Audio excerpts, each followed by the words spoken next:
നമസ്കാരം, ഞാൻ Suryavasan. Chemmanur international jewellers Kaumudi ഹെഡ്ലൈൻസിലേക്ക് സ്വാഗതം. Powered by ARMC, presented by NCDC. മൗനം വെടിഞ്ഞ് സാഷ്ടാംഗം. കെ ബാബുവിനെ സംരക്ഷിക്കാതിരുന്ന നടപടിയിൽ രാഷ്ട്രീയകാര്യ സമിതിയിലെ വിമർശനങ്ങൾക്ക് പിന്നാലെ ബാബുവിന് പിന്തുണയുമായി സുധീരൻ. ബാർകോഴ കേസിൽ വിജിലൻസ് നടത്തുന്നത് പകപോക്കൽ രാഷ്ട്രീയം. ബാബുവിനെതിരെ ജനങ്ങൾക്ക് ബോധ്യപ്പെടുന്ന തെളിവുകൾ ഹാജരാക്കാൻ വിജിലൻസിന് കഴിഞ്ഞില്ലെന്നും KPCC അധ്യക്ഷൻ. വിജിലൻസ് നീക്കം വ്യക്തമായത് ഇപ്പോഴെന്നും ഘടകകക്ഷികളുമായി ചേർന്ന് ഇത്തരം നീക്കങ്ങളെ പ്രതിരോധിക്കുമെന്നും തലസ്ഥാനത്ത് വാർത്താ സമ്മേളനത്തിൽ സുധീരൻ. രാഷ്ട്രീയകാര്യ സമിതിയുടെ അടുത്ത യോഗം ഒക്ടോബർ 3 ചേരും. മുന്നറിയിപ്പുമായി മോദി. കേരളത്തിൽ വർദ്ധിച്ചുവരുന്ന അക്രമങ്ങൾക്കെതിരെ വിമർശനവുമായി മോദി. പോരാട്ടം നടക്കേണ്ടത് ആശയങ്ങൾ തമ്മിൽ. അക്രമത്തിനിരയാകുന്ന പ്രവർത്തകർക്കൊപ്പം രാജ്യം മുഴുവനുമുണ്ട്. അക്രമത്തിനെതിരെ ദേശീയ സംവാദം സംഘടിപ്പിക്കുമെന്നും ദേശീയ കൗൺസിലിൽ പ്രധാനമന്ത്രി. അതിനിടെ പാകിസ്ഥാനെതിരെ വീണ്ടും മോദിയുടെ കടന്നാക്രമണം. ഉറി ഭീകരാക്രമണത്തിൽ ശക്തമായ മറുപടി ഇന്ത്യ നൽകും. സൈന്യം വാക്കുകളിലല്ല പ്രവൃത്തിയിലാണ് വിശ്വസിക്കുന്നത്. പ്രധാനമന്ത്രിയുടെ പ്രസ്താവന മൻ കി ബാത്ത് റേഡിയോ പ്രക്ഷേപണ പരിപാടിയിൽ. അതേസമയം ഇന്നലെ പാകിസ്ഥാനെതിരെ മോദി നടത്തിയ പരാമർശങ്ങൾക്കെതിരെ വിലപ്പോകാത്ത വാദങ്ങളുമായി നവാസ് ഷെരീഫ്.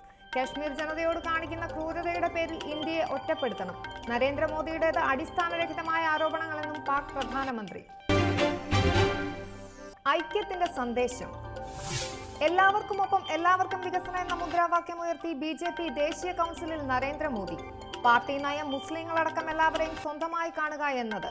ഭരണരംഗത്ത് BJP പുതിയ ദിശയിലെന്നും പ്രധാനമന്ത്രി. രാജ്യത്തിനാവശ്യം ദരിദ്രരുടെ ഉയർച്ച. സർക്കാരിന്റെ ലക്ഷ്യം ജനസേവനം. താഴെത്തട്ടിലേക്ക് വികസനം എത്തിയാലേ രാജ്യം വികസിക്കൂ. ആഗോളതാപന നിയന്ത്രണം ലക്ഷ്യമിട്ടുള്ള കോപ്പൻഹേഗൻ ഉടമ്പടി ഇന്ത്യ അംഗീകരിക്കും.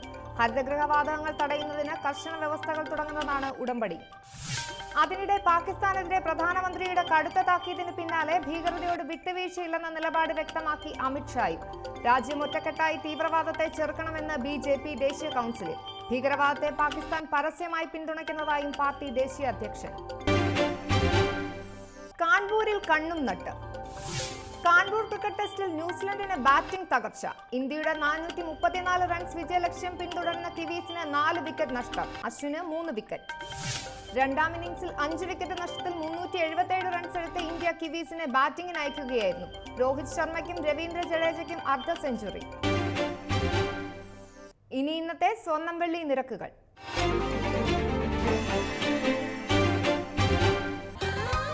ദുബായ് ഗോൾഡ് ആൻഡ് ഡയമണ്ട് സ്വർണം വെള്ളി നിരക്കുകൾ നിങ്ങൾക്കായി അവതരിപ്പിക്കുന്നത്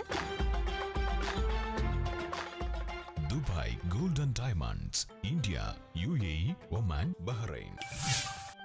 സ്വർണം ഗ്രാമിന് 2900 രൂപ, പവൻ 23,200 രൂപ, വെള്ളി ഗ്രാമിന് 51 രൂപ. ദുബായ് ഗോൾഡ് ആൻഡ് ഡയമണ്ട് സ്വർണം വെള്ളി നിരക്കുകൾ നിങ്ങൾക്കായി അവതരിപ്പിച്ചത് Dubai gold and diamonds, India, UAE, Oman, Bahrain. Chemmanur international jewellers Kaumudi headlines powered by ARMC, presented by NCDC സമാപിക്കുന്നു. അടുത്ത ഹെഡ്ലൈൻസ് 1 മണിക്കൂറിന് ശേഷം. നമസ്കാരം.